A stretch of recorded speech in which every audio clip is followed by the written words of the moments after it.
Hello everyone, आज हम देखने वाले हैं आगे के जो प्राइवेट डिफेंस के सेक्शन हैं उनको हम कवर करेंगे। सेक्शन 38 में देखते हैं right to private defence of body extend to cause death. Right to private defence of body कब एक्सटेंड हो सकता है कि आप सामने वाले की डेथ कर दो। तो ये लिखा हुआ है कि आप सेक्शन 37 के अंडर में रहते हुए ही चीज़ें करेंगे और उसके बाद क्या आप क्या क्या चीज़ें कर सकते हैं। तो ए में लिखा हुआ है सच एन असॉल्ट और may reasonably cause the apprehension that death will otherwise be consequences of such assault. मतलब आपको खुद ही अपने मृत्यु का खतरा था, तभी आप सामने वाले की मृत्यु कर सकते हैं। बी वाला देखिए, ऐसा असॉल्ट कोई आपको दिखा रहा है कि रीजनेबली कॉज ये एप्रीहेंशन है कि आपको ग्रीवियस हर्ट हो सकता है। दूसरा, ये सारे मतलब एक प्रकार के कीवर्ड्स हैं, डेथ कर देना, ग्रीवियस हर्ट कर देना। फिर सी में है कि कमिट रेप, आप रेप ही हो जाएगा।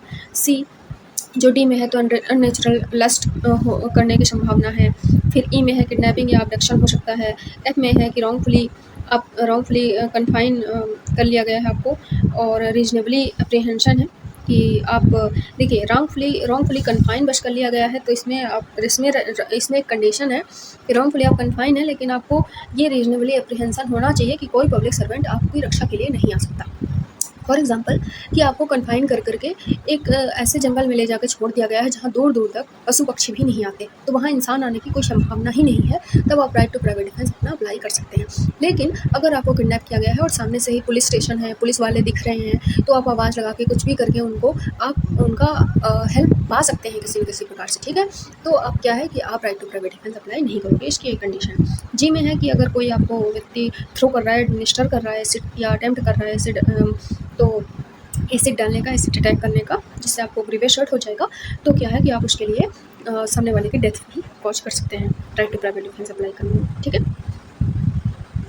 चलिए फिर देखते हैं 39। ये बोलता है कि right to private defence of जो हम बॉडी पढ़ रहे हैं सेक्शन 38 में, तो वो मतलब कि कब हम उसकी डेथ ना कर करके कोई अदर हार्म कॉज कर दें। तो डेथ तो हम सिर्फ उसी कंडीशन में कर सकते हैं जो ए से जी तक इसमें दिए गए हैं सेक्शन 38 में। सेक्शन 39 ये कहता है कि मतलब अगर सेक्शन 38 की कंडीशन नहीं है, अगर सेक्शन 38 वाले इन पूरे ए से जी तक के पॉइंटर्स में अगर फॉल नहीं कर रहा है, तो आपको डेथ नहीं करनी है सामने वाले की, ठीक है। क्योंकि उनके अलावा कोई भी अपराध इतना खतरनाक नहीं होता है कि आप सामने वाले की डेथ कर दो। हाँ, आप हर्ट कर सकते हो उसको, ठीक है ना। ये है सेक्शन 39 में, याद रखिएगा, बहुत इंपॉर्टेंट है। सेक्शन 40 है कि commencement and continuance of right to private defence of body, मतलब कि कब से वो शुरू होगा और कब तक बना रहेगा right to private defence of body. तो ये है कि right to private defence of body the commences as soon as, जब रीजनेबली आपको अप्रीहेंशन हो जाए और डेंजर का to the body arises from an attempt और threat to commit the offence through the offense may not have committed and it continues as long as such apprehension of danger to the body continues। जब से आपको danger शुरू हो जाता है, तब से आपका राइट टू प्राइवेट डिफेंस शुरू हो जाता है, और जब तक बना रहता है तब तक राइट टू प्राइवेट डिफेंस आपका बना रहता है, ठीक है ना। ये है इसका मतलब। इसका एग्जाम्पल से मैं समझाऊं कि मान लीजिए कोई व्यक्ति आपको चाकू दिखा करके मारने ही वाला था, मतलब डरा रहा था। आपके पास राइट टू प्राइवेट डिफेंस है, लेकिन उस व्यक्ति का मूड चेंज हो गया और वो जा करके क्या करता है कि अपना चाकू अपना अंदर रख लेता है और जाने लगता है नॉर्मली रूप से। फिर आपको वो कितने टाइम 4-5 घंटे के बाद दिखाई देता है, तो आप उसको अपने चाकू ले करके उसको उसके सीने को छल्ली कर देते हैं। ये राइट टू प्राइवेट डिफेंस नहीं था, क्योंकि ये कंटिन्यूएंस में नहीं था।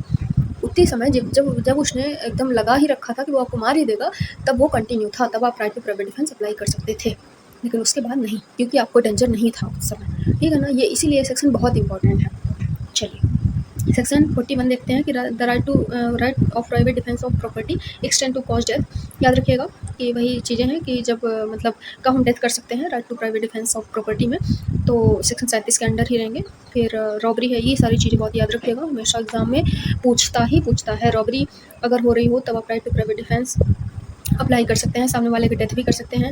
बी में है कि हाउस ब्रेकिंग हो, आफ्टर सनसेट बिफोर सनराइज हो, इससे तो बहुत ज़्यादा क्वेश्चन हर बार बने हैं। सी है मिसचीफ बाई फायर हो एंड या फिर एनी एक्सप्लोजिव सब्सटेंस के द्वारा हो रही हो, बिल्डिंग टेंट वेसल में हो रही हो, तब आप राइट टू प्राइवेट डिफेंस, या ह्यूमन डीलिंग वाले स्थान में हो रही हो, या प्रॉपर्टी की कस्टडी वाले स्थान में हो रही हो मिसचीफ, तो आप right to private defence of apply करके सामने वाले की डेथ भी कर सकते हो। और डी में है कि थेफ्ट मिसचीफ और house trespass under such circumstance, जहाँ आपको रीजनेबली अप्रीहेंशन हो कि आपकी डेथ या ग्रीवियस हर्ट आपको हो सकता है, तो आप एक्सटेंड कर सकते हैं डेथ तक करने के लिए, ठीक है ना। ये चारों पॉइंटर्स बहुत इंपॉर्टेंट, याद रखिएगा। फिर आता है वही सेम सेक्शन 42 कि कब तक मतलब आप राइट टू प्राइवेट डिफेंस किसी की डेथ ना करके कोई अदर हार्म कॉज कर सकते हो। तो वही है कि जो सेक्शन 41 में फॉल ना करे तो उसके अलावा हम क्या करेंगे कि हम डेथ ना करके हर्ट कर सकते हैं। फिर है सेक्शन 43 जिसमें है कि कमेंसमेंट और कंटिन्यूएंस क्या है राइट टू प्राइवेट डिफेंस और प्रॉपर्टी का। तो ये भी मोस्ट इंपॉर्टेंट है, वही सारी चीज़ें कि जब रीजनेबली एप्रीहेंशन आपको डेंजर हो प्रॉपर्टी में तब कमेंस होता है। फिर अगेंस्ट थेफ्ट क्या है कि इसमें जो अलग अलग अपराध है ना उनको अलग अलग इसने बना दिया है, जैसे थेफ्ट का अलग, रॉबरी का अलग, जब वो कंटिन्यू कब रहेगा, कब तक बना रहेगा। तो वही है कि जब तक आपको एप्रीहेंशन बना रहे है ना, जब तक आपको एप्रीहेंशन बना रहे, आपके डेथ का खतरा बना रहे, तब तक क्या है कि आपको राइट टू प्राइवेट डिफेंस बना रहेगा। वही सारी चीज़ें इसमें लिखी हुई हैं, आप लोग रीड कर सकते हैं इसको। इसने ऐसे ही ई तक के पॉइंटर्स रख दिए हैं, जैसे कि ई में हाउस ब्रेकिंग है, आफ्टर सनसेट बिफोर सनराइज। तो बस एक ही चीज़ है, एक मेन चीज़ याद रखिएगा कि तब तब से शुरू हो जाता है जब क्या है कि एप्रीहेंशन आ गया। जैसे चोर है, चोरी करने गया है, रॉबरी को ले लेते हैं, रॉबरी गया है और वो आपको ऐसा लग रहा है कि रॉन्गफुल गेन, रॉन्गफुल मतलब कि आपको रॉन्गफुल कन्फाइन कर करके आपको बस मार ही देगा और प्रॉपर्टी आपसे छीन लेगा। तो क्या है कि तब से शुरू हो जाता है और तब तक बना रहता है जब तक कि वो सारी चीज़ें कमेंट्स में चलती रहती हैं।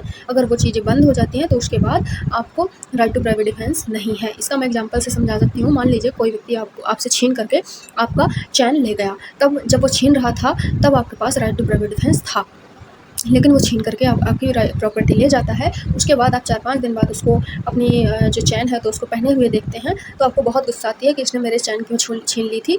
तो आप चाकू निकाल करके उसको मार देते हैं। ये राइट टू प्राइवेट डिफेंस नहीं था, ठीक है ना। तो वही चीज़ है, कब से शुरू होता है, कब से बना रहता है, ये जानना बहुत ज़्यादा ज़रूरी है।